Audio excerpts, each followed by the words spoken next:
नमस्कार दोस्तों, आपका अपना चैनल यूथ एजुकेशन सेंटर में आप सभी का स्वागत है।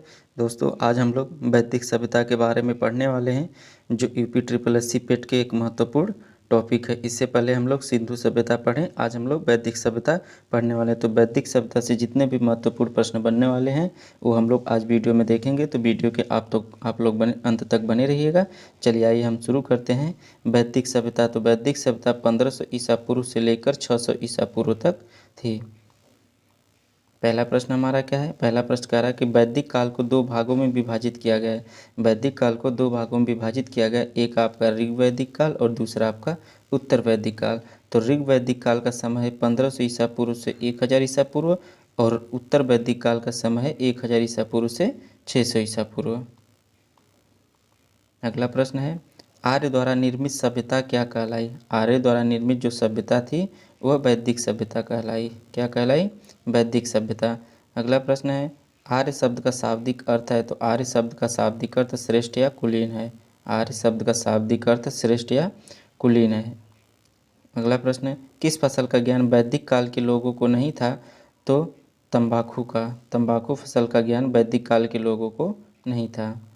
अगला प्रश्न है, उत्तर वैदिक काल में वेद विरोधी और ब्राह्मण विरोधी धार्मिक अध्यापकों को किस नाम से जाना जाता था? तो श्रमण। श्रमण के नाम से जाना जाता था। जो वेद विरोधी और ब्राह्मण विरोधी धार्मिक अध्यापक थे उनको हम श्रमण के नाम से जानते थे। अगला प्रश्न है कि वैदिक गणित का महत्वपूर्ण अंग है। तो वैदिक गणित का महत्वपूर्ण अंग है शुल्ब सूत्र। क्या है? शुल्ब सूत्र है। अगला प्रश्न है, किस वेद में प्राचीन वेद वैदिक युग की संस्कृति के बारे में सूचना दी गई है? तो ये आपका ऋग्वैदिक काल में। किसमें? ऋग्वैदिक में। अगला प्रश्न है, उत्तर वैदिक काल में लिखे गए ग्रंथों का सही क्रम है। उत्तर वैदिक काल में जो ग्रंथ लिखे गए थे उनका सही क्रम क्या है? पहले वेद, फिर ब्राह्मण, फिर आरण्यक और उपनिषद, ये सही क्रम है। अगला प्रश्न है, वेदों की संख्या है। तो वेदों की संख्या कितनी होती है? 4 होती है। कौन कौन वेद होते हैं? ऋग्वेद होता है, यजुर्वेद होता है, सामवेद होता है और अथर्ववेद होता है। सबसे पुराना वेद कौन सा है? ऋग्वेद है। अगला प्रश्न, कौन से 3 वेद संयुक्त रूप से त्रयी या वेदत्रयी कहलाते हैं? कौन सा 3 वेद संयुक्त रूप से त्रयी या वेदत्रयी कहलाते हैं? तो आपका ऋग्वेद, यजुर्वेद और सामवेद, ये 3 वेद आपके वेदत्रयी कहलाते हैं।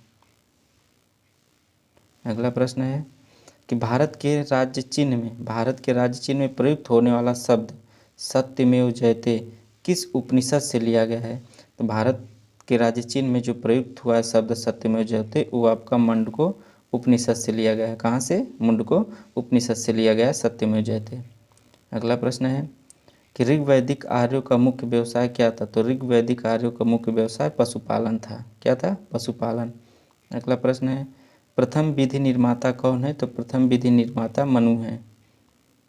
अगला प्रश्न है, भारतीय संगीत का आदि ग्रंथ कहा जाता है। तो भारतीय संगीत का आदि ग्रंथ सामवेद को कहा जाता है।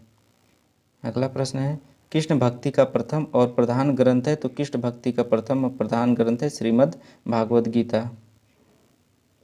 अगला प्रश्न है, पुराणों की संख्या कितनी है? तो पुराण हमारे कितने हैं? 18 पुराण है। कितने? 18। अगला प्रश्न है, ऋग्वेद के किस मंडल में शूद्र का उल्लेख पहली बार मिलता है? तो ऋग्वेद के 10वें मंडल में शूद्र का उल्लेख पहली बार मिलता है। अगला प्रश्न है, किस देवता के लिए ऋग्वेद में पुरंदर शब्द का प्रयोग हुआ है? तो इंद्र के लिए पुरंदर शब्द का प्रयोग हुआ था। किसमें? ऋग्वेद में। ऋग्वेद में पुरंदर शब्द का प्रयोग इंद्र के लिए हुआ था।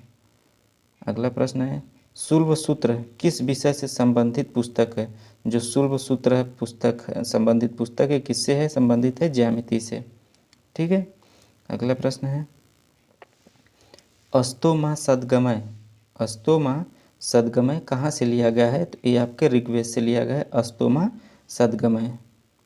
अगला प्रश्न है, आर्य भारत में बाहर से आए और सर्वप्रथम बसे थे। तो आर्य जब भारत से बाहर आए, आर्य भारत में बाहर से आए तो पहले कहाँ उन लोगों ने बसा था? तो पंजाब में। कहाँ पे? पंजाब में।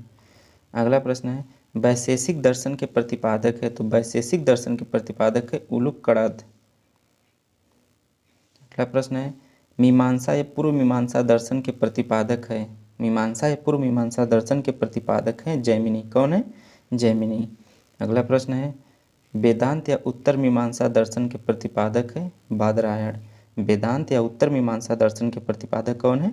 बादरायण है। अगला प्रश्न है, ऋग्वेद का कौन सा मंडल पूर्णतः सोम को समर्पित है? ऋग्वेद का कौन सा मंडल पूर्णतः सोम को समर्पित है? तो 9वां मंडल पूर्णतः सोम को समर्पित है। अगला प्रश्न है, प्रसिद्ध 10 राजाओं का युद्ध दशराज युद्ध किस तट पर लड़ा गया? तो ये आपके परुशड़ी नदी पर लड़ा गया। अगला प्रश्न है, गायत्री मंत्र देवी सावित्री को संबोधित किस पुस्तक में मिलता है? तो है ऋग्वेद में।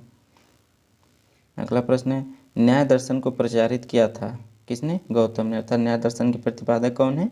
गौतम। अगला प्रश्न है, प्राचीन भारत में निष्क से जाने जाते थे। प्राचीन भारत में निष्क जाने जाते थे स्वर्ण आभूषण। प्राचीन भारत में स्वर्ण आभूषण को हम लोग क्या कहा जाता था? निष्क कहा जाता था। अगला प्रश्न है, योग दर्शन के प्रतिपादक हैं पतंजलि। योग दर्शन के प्रतिपादक कौन है? पतंजलि हैं।